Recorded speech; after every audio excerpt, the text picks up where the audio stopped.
Bienvenue dans Maman et Femme, Confidence ou Bienveillance. Si tu m'écoutes pour la première fois, bienvenue dans ma bulle bienveillante. Moi, c'est Serena, je suis maman d'un petit garçon de 3 ans et je suis également fondatrice de Mamsitter, la plateforme qui met en relation des mamans avec des mamassitters, ces grandes sœurs de cœur qui viennent choyer et alléger la charge mentale des mamans en postpartum. Ici, on parle de maternité, de parentalité, d'éducation, mais aussi de tout ce qui façonne une femme au fil du temps. Sans oublier la foi et la spiritualité qui sont des fils conducteurs dans ma vie.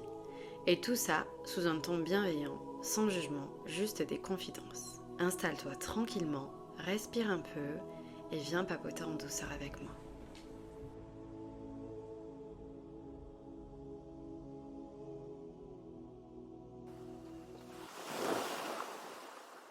Paolo Coelho a écrit « Écoute ton cœur, il connaît toutes choses, car il vient de l'âme du monde, et un jour il y retournera. » Ces derniers jours, j'ai beaucoup réfléchi à cette phrase. Tu sais, parfois on vit des moments où on a l'impression d'être en décalage avec le monde. On ressent trop, on analyse trop, on s'attache trop vite, on perçoit des choses que les autres ne voient pas. Et longtemps, j'ai cru que c'était une faiblesse. J'ai cru que ressentir autant, c'était un fardeau. Mais plus j'avance, plus je réalise que cette sensibilité-là, cette intuition presque invisible, c'est une boussole intérieure. C'est ce qui me relie à ce que je suis profondément. Et c'est exactement ce qui m'a inspiré à enregistrer cet épisode aujourd'hui.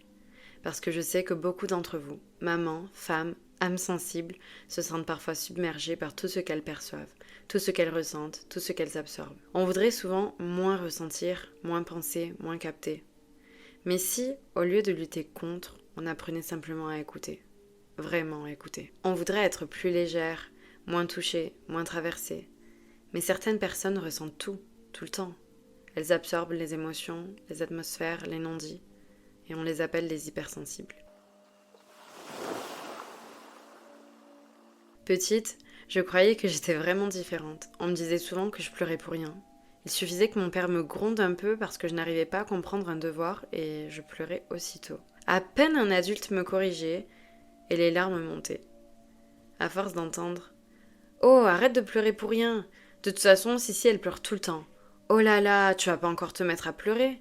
J'ai fini par me construire une carapace. L'adolescente, j'étais devenue tout l'inverse. On me disait cette fois « Mais t'as pas d'émotion ?» Parce que je ne laissais plus rien paraître, ni la joie, ni la tristesse.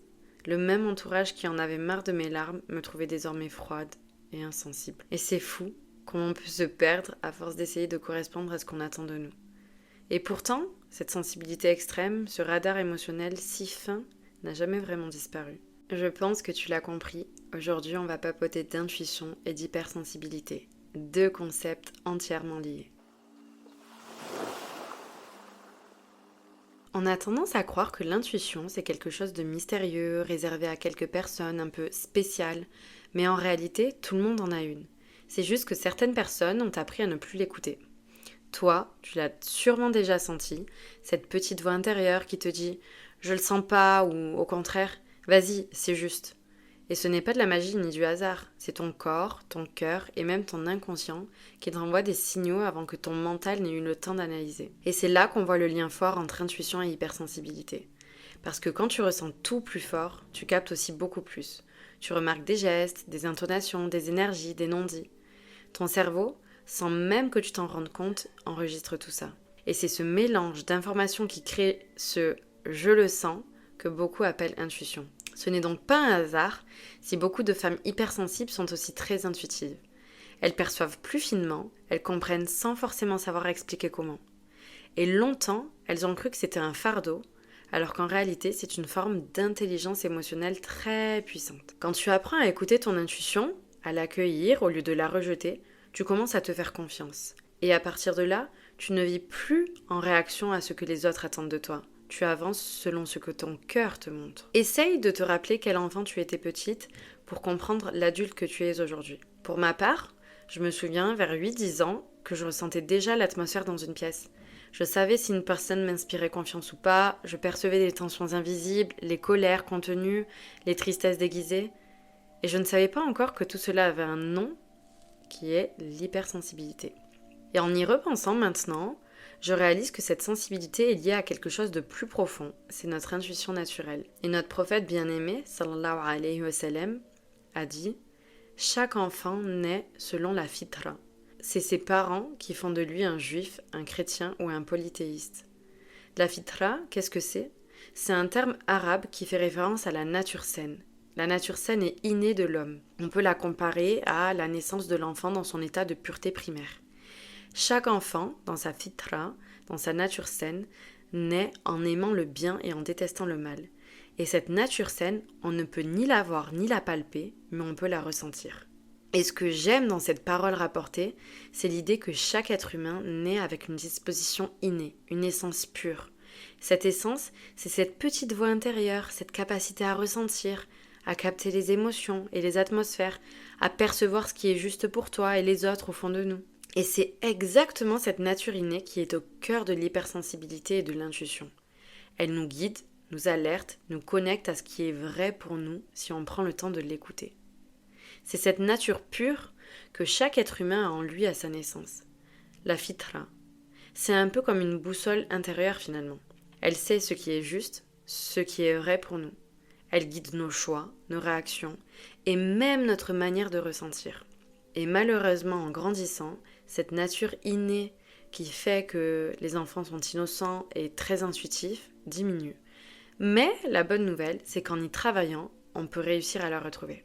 Pour toi, adulte hypersensible, intuitive, cette fitra se manifeste par ton cœur et ton corps. Tu arrives à capter les mots, mais aussi les énergies, les intentions, les émotions autour de toi. Ton corps te parle avant ton mental. Ton cœur sent avant que ton esprit n'ait le temps de tout analyser. Et c'est pour ça qu'il est si important de te faire confiance, de reconnaître que tes ressentis, tes émotions et tes intuitions ne sont pas des faiblesses, mais des messages précieux. Quand quelque chose te met mal à l'aise, quand tu sens que ça cloche, ce n'est pas juste ton imagination, c'est ton intuition qui te parle. Alors, depuis tout à l'heure, on parle d'être hypersensible, mais qu'est-ce que c'est au juste ? Être hypersensible, ce n'est pas seulement être à fleur de peau, c'est un vrai trait de personnalité reconnu scientifiquement. Et la psychologue américaine Ellen Aron, qui est une psychologue et chercheuse en psychologie américaine, reconnue comme l'une des spécialistes de l'hypersensibilité, et son best-seller que je vous conseille, traduit en français par le titre « Mieux se comprendre pour s'accepter », mais dont le titre original est beaucoup plus parlant, The Highly Sensitive Person, How to Thrive When the World Overwhelms You. La personne hypersensible, comment s'épanouir dans un monde qui te submerge. Je trouve que le titre anglais sonne beaucoup mieux et est beaucoup plus proche de ce qu'elle explique dans le livre. Et donc je disais, dans son best-seller, Hélène explique qu'environ 1 personne sur 5 est hypersensible. 1 personne sur 5. Et ce n'est pas une faiblesse ni une maladie, c'est simplement une façon différente de fonctionner. Les scientifiques ont découvert que les personnes hypersensibles ont un système nerveux plus réactif, ce qui les amène à ressentir plus fort, à capter plus de détails, à être souvent très empathiques, mais aussi parfois vite submergés. Et leur cerveau réagit plus intensément aux émotions, à la lumière, au son, à la douleur ou même au non-dit d'une pièce. Si tu veux, c'est un peu comme si ton système intérieur, quand tu es hypersensible, avait le volume émotionnel un cran plus haut que la moyenne. Et ça peut être aussi beau qu'épuisant. Alors comment savoir si tu es hypersensible ? Je vais citer quelques points, et si tu te reconnais parmi plusieurs de ces points, c'est peut-être ton cas. Premièrement, tu ressens très fort les émotions, qu'elles soient positives ou négatives. Ensuite, les ambiances, les lumières fortes, les bruits ou les odeurs t'affectent très vite. Tu remarques des détails que les autres ne voient pas. Aussi, tu te sens facilement dépassé par trop de stimulation. Tu peux aussi avoir une grande empathie et tu ressens profondément la peine ou la joie des autres. Enfin, tu as aussi souvent besoin de calme, de solitude ou d'un espace pour te vider après une journée chargée. Et donc si tu t'es reconnu dans la plupart de ces phrases, alors il y a de fortes chances que toi aussi tu fasses partie de ces âmes sensibles qui perçoivent le monde avec plus d'intensité, mais aussi plus de profondeur. Et ce fonctionnement peut être un vrai fardeau, parce qu'il te permet de percevoir les choses avec une finesse que beaucoup n'ont pas. Mais si tu n'apprends pas à le canaliser, ça peut devenir épuisant. On a tendance, quand on est hypersensible, à se sentir trop, ou au contraire pas à sa place, dans un monde qui valorise la rapidité et la rationalité au détriment des émotions. Mais alors, quel est le lien entre intuition et hypersensibilité ? L'intuition, c'est cette voix intérieure qui te guide sans passer par la réflexion logique. Et souvent, elle est amplifiée par l'hypersensibilité. C'est comme si tu avais un radar interne qui capte tout ce qui passe autour de toi. Les silences, les non-dits, les émotions, les intentions. Et ce radar est précieux. Il t'aide à prendre des décisions alignées avec toi-même, à ressentir ce qui est juste ou non, à protéger ton cœur, ton énergie. On va prendre un exemple concret qui m'est arrivé à plusieurs reprises dans ma vie et qui a sûrement dû t'arriver aussi. Parfois, tu remarques qu'une personne change de comportement avec toi. Peut-être qu'elle devient plus distante, plus froide, ou qu'elle ne te répond plus comme avant aux messages, dans une ère de technologie. Et ça te touche. Tu sens qu'il y a quelque chose qui cloche, sans que tu saches exactement pourquoi. Et ce que tu ressens là, c'est un mélange d'hypersensibilité et d'intuition.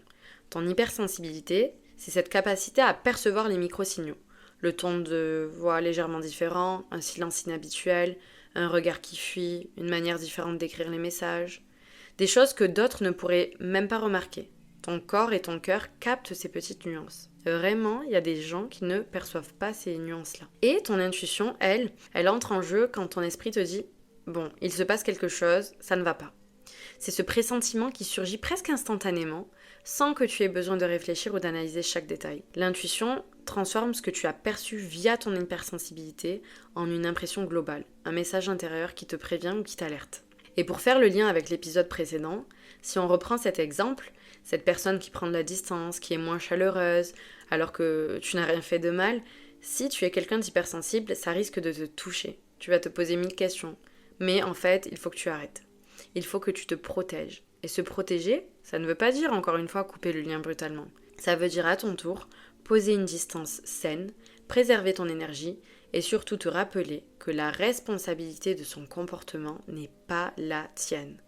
Parfois, ce changement vient de ses propres limites, de ses blessures ou de son incapacité à gérer ses émotions, pas de toi. Alors ne cherche pas à réparer ou à comprendre immédiatement ce qui se passe et concentre-toi sur le reste de ta vie, sur ton propre bien-être et ne te culpabilise pas. Mets ça de côté, fais comme si, entre guillemets, ce n'était pas ton problème. Et rappelle-toi, pas toutes les personnes qui entrent dans ta vie sont faites pour y rester jusqu'à ton dernier souffle. Alors laisse partir de ta vie ceux qui le souhaitent, sans chaque fois te remettre en question lorsqu'une personne veut partir. Je tenais à faire un aparté pour nuancer tous les propos que je viens de tenir, et c'est un aparté vraiment important. Parce qu'il y a pas longtemps, j'ai écouté un podcast de quelqu'un que j'admire beaucoup, Mamadou Dafé. C'est l'imam de la mosquée de Toulouse, on a certaines qui le connaissent peut-être. C'est un ancien chercheur au CNRS et que Dieu préserve cet homme et lui accorde le plus haut degré du paradis. Il est tellement doux dans ses paroles, tellement inspirant, tellement sage, je l'aime beaucoup, même si je le connais pas personnellement. Et donc dans son podcast, il a expliqué quelque chose qui m'a vraiment fait réfléchir et toucher en plein cœur et qui concerne totalement l'épisode du jour. Il a expliqué qu'en tant qu'être humain, nous ne connaissons pas le contenu du cœur des autres. Et combien de fois ça nous est arrivé de dire d'une personne « Ah ouais, elle non, je la sens pas », alors qu'on ne la connaît même pas. Pendant le podcast, il nous rappelait donc que ce n'est pas à nous de juger l'intérieur des poitrines, puisque ce pouvoir appartient uniquement à Allah, et que faire ça, c'est limite détestable, qu'on ne peut pas faire ça. On ne peut pas dire ça d'une personne qu'on ne connaît pas. Et ça m'a beaucoup parlé parce que je me suis rendu compte que moi aussi, je me suis souvent trompée sur ce sujet notamment. J'ai déjà eu de mauvaises premières impressions sur des personnes qui finalement sont devenues de très bonnes amies. Et inversement, j'ai eu de très bonnes premières impressions qui se sont révélées trompeuses lorsque j'ai commencé à connaître la personne. Cette réflexion ne contredit pas l'idée de se fier à son intuition, mais elle nuance la façon dont on doit l'utiliser. L'intuition n'est pas un jugement hâtif ou un tribunal pour les autres.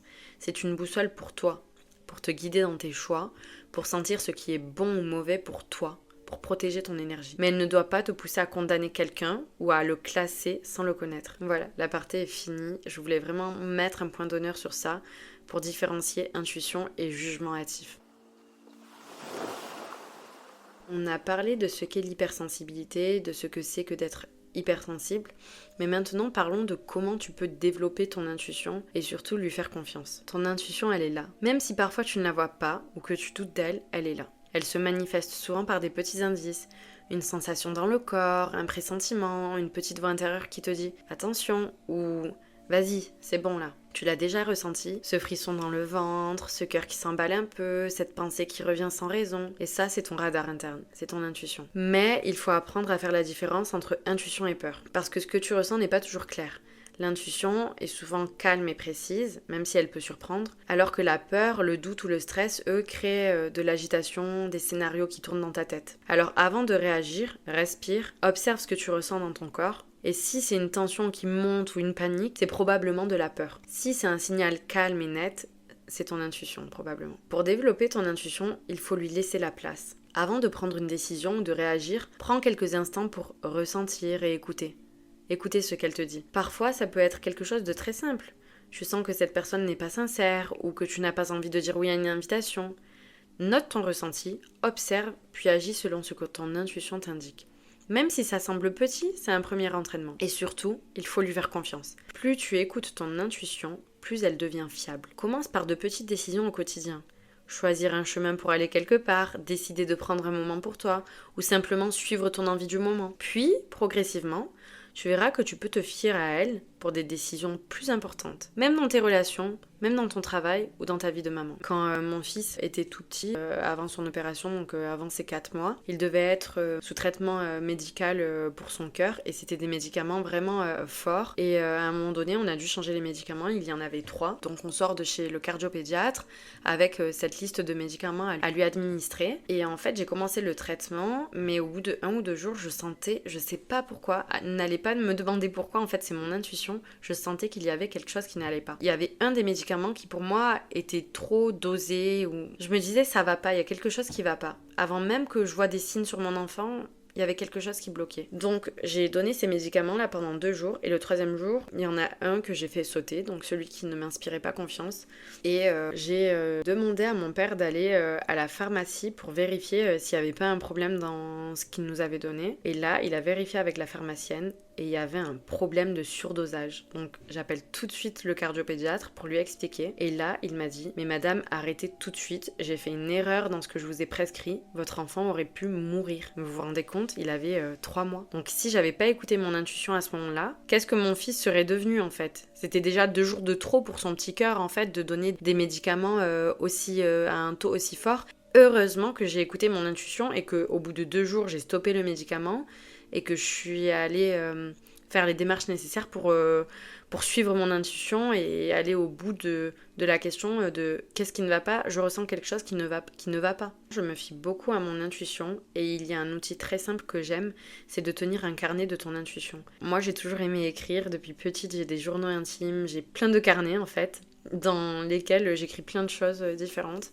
Mais vraiment, noter chaque ressenti fort, chaque chose que tu as décidé et le résultat.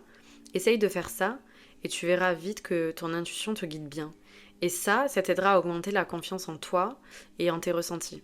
Et n'oublie pas, ton intuition est étroitement liée à ton hypersensibilité. Plus tu es attentive à tes émotions, à ton corps, aux détails autour de toi, plus ton radar interne fonctionne. Mais attention, observe sans te laisser submerger. Tu peux ressentir beaucoup sans te perdre pour autant. Ton intuition, elle est là pour te guider, pas pour t'épuiser. Alors commence tout doucement, écoute-toi, note, observe et surtout fais-toi confiance. Enfin, écoute ton corps. Il est un excellent baromètre pour ton intuition.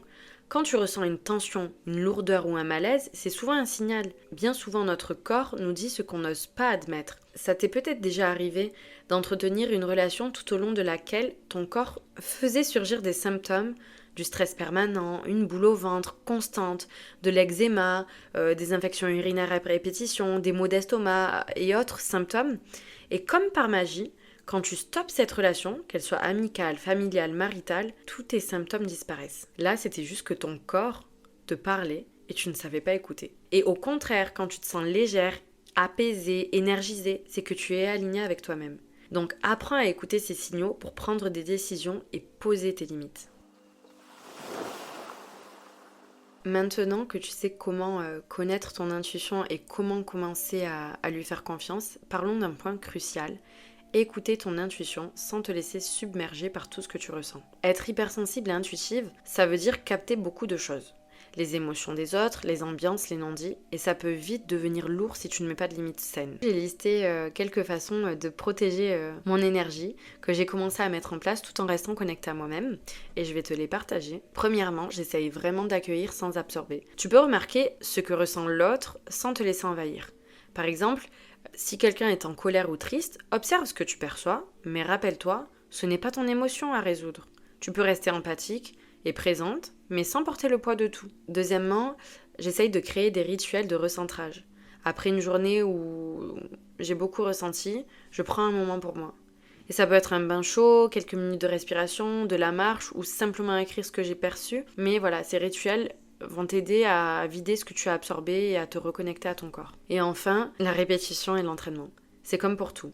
Développer ton intuition et apprendre à l'écouter sans t'épuiser, ça demande de la pratique. Donc commence petit à petit, observe tes ressentis, note ce qui est juste et ajuste au fil du temps. Et chaque pas renforce ta confiance et ton autonomie émotionnelle. En pratiquant régulièrement ces méthodes, tu verras que ton hypersensibilité et ton intuition peuvent devenir des alliés vraiment puissantes et pas des fardeaux. Elles vont te permettre de mieux te connaître, de mieux choisir tes relations, de mieux t'épanouir comme femme ou comme maman. Et surtout, rappelle-toi, ton intuition, c'est un cadeau. Elle te guide, elle te protège et te connecte à ce qui est juste pour toi. Alors prends le temps de l'écouter et de la respecter et de l'affiner chaque jour. L'épisode d'aujourd'hui touche à sa fin et j'espère que tu as compris ce qu'est l'hypersensibilité, cette particularité qui est à la fois une force et une responsabilité. Une force parce qu'elle nous permet de ressentir profondément, de capter les nuances que les autres ne voient pas, mais aussi une responsabilité parce qu'il faut apprendre à canaliser tout ça, à ne pas se laisser submerger. Et c'est là que l'intuition entre en jeu, cette petite voix calme qui nous parle toujours avec douceur, pas celle du mental qui crie, qui juge, qui s'agite, mais celle qui chuchote, qui guide. Notre rôle finalement, c'est d'apprendre à la reconnaître, à l'écouter, à lui faire confiance tout en gardant de la bienveillance, parce que parfois on se trompe et c'est humain. Et si tu te reconnais dans tout ce qu'on a évoqué aujourd'hui, si tu ressens souvent trop fort, si tu analyses tout, si tu pleures sans trop savoir pourquoi, alors accueille ça, accueille ces émotions. C'est ta nature saine qui parle pour toi. C'est cette disposition pure que Dieu a placée en toi. Ce n'est pas une faiblesse, c'est une sensibilité précieuse qui, si elle est bien orientée, peut te rapprocher de toi-même, des autres et de lui, de notre Seigneur. Merci d'avoir partagé ce moment avec moi. Si cet épisode t'a touché, n'hésite pas à ajouter un commentaire. J'aimerais vraiment lire ton expérience sur ce sujet. J'ai vraiment adoré enregistrer ce podcast et j'y prends de plus en plus de plaisir. Alors si tu aimes toi aussi, je t'invite à le partager à une amie, à une femme de ton entourage qui elle aussi ressent un peu trop, qui a besoin de s'évader quelques instants dans une bulle bienveillante et de douceur chaque semaine. Et comme toujours, prends soin de ton cœur, écoute-le. Il sait souvent bien plus que tu ne le crois.